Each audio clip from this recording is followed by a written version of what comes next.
మనం దీంట్లోకి వెళ్దాం. ముందుగా తెలంగాణ సంబంధించి విజయబాబు గారు సంక్షిప్తంగా చెప్పండి. హరీష్ రావు గారి వాదన బాగుందా? ఉత్తమ్ కుమార్ రెడ్డి గారు వాటి డైరెక్ట్గా సమాధానం ఇవ్వకుండా ఇది న్యాయ వ్యవస్థను అవమానించడం అయిదని అంటున్నారు. ఎవరి అట్లాగే కేటీఆర్ గారు ఇది కమిషన్ రిపోర్ట్ అంతా గ్యాస్ ట్రాష్ అని అన్నారు. సో ఎవరి వాదన మీకు నచ్చిందని మీరు అనుకుంటున్నారు? లేదా ఎవరి వాదనలో సత్తా ఉంది, ఎవరి వాదనలో డొల్ల ఉంది, లేదా ఆ విశ్లేషణ సంక్షిప్తంగా చెప్తారా? ఏదైనా సరే ఒక దాని మీద ఎంక్వైరీ కమిషన్ అనేది ఏర్పాటు చేసినప్పుడు అది ట్రాన్స్పరెంట్గా పారదర్శకంగా ఉండాలండి. పారదర్శకంగా ఉండాలంటే హరీష్ రావు గారి వాదన ఏంటి? మొత్తం కమిషన్ రిపోర్టు 665 పేజీలు ఉన్నాయని చెప్తున్నారు. 665 పేజీల్లో ఓన్లీ ఎక్స్ట్రాక్ట్స్ 60 పేజీలు మాత్రమే తీసుకొచ్చి హైలైట్ చేయటం ఏంటి? ఇప్పుడు మీకు ఏదైనా సరే ఒక కంటెన్షన్లో ఒక ఆర్గ్యుమెంట్లో కానీ దానికి ఎపెక్స్ ప్రిఫిక్స్ అనేటువంటి కొన్ని సందర్భాలు చాలా అవసరం. అవి లేనప్పుడు ఏంటంటే అర్థం మారిపోతుంది, అర్థం మారిపోయేటువంటి ప్రమాదం ఉంటుంది. అందులో మోరోవర్ కమిషన్ అన్నప్పుడు ఏంటంటే ఖచ్చితంగా మొత్తం రిపోర్ట్ మీరు డిస్క్లోజ్ చేయండి, అప్లోడ్ చేయండి. డిస్క్లోజ్ చేస్తే నష్టం ఏంటి?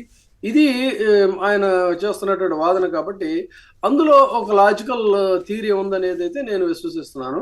కాబట్టి మొత్తం ఆ ఎంక్వైరీ దేనికోసం అయితే కమిషన్ ఎంక్వైరీ చేసిందో ఆ ఎంక్వైరీ రిపోర్ట్ని దాచిపెట్టాల్సిన అవసరం లేదు.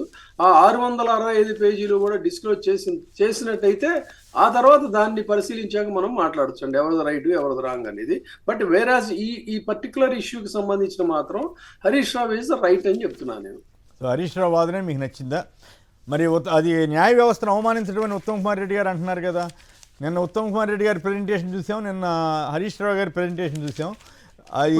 అసలు అక్కడ న్యాయ వ్యవస్థను అవమానించడం. ఇప్పుడు ఆయన డిమాండ్ చేస్తుంది ఏంటి?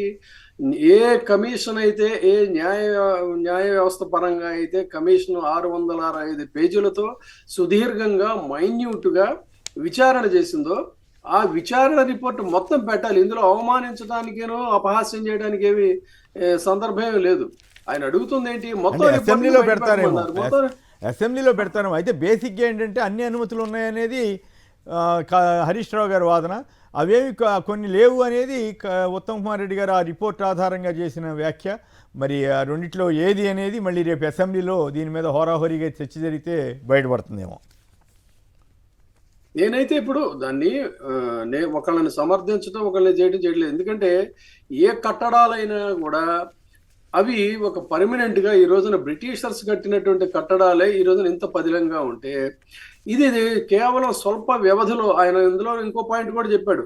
పోలవరం కూడా 2-3 సార్లు కూలిపోయింది అని చెప్పానని మనం చూసాం. అప్పుడు చంద్రబాబు నాయుడు గారి హయాంలో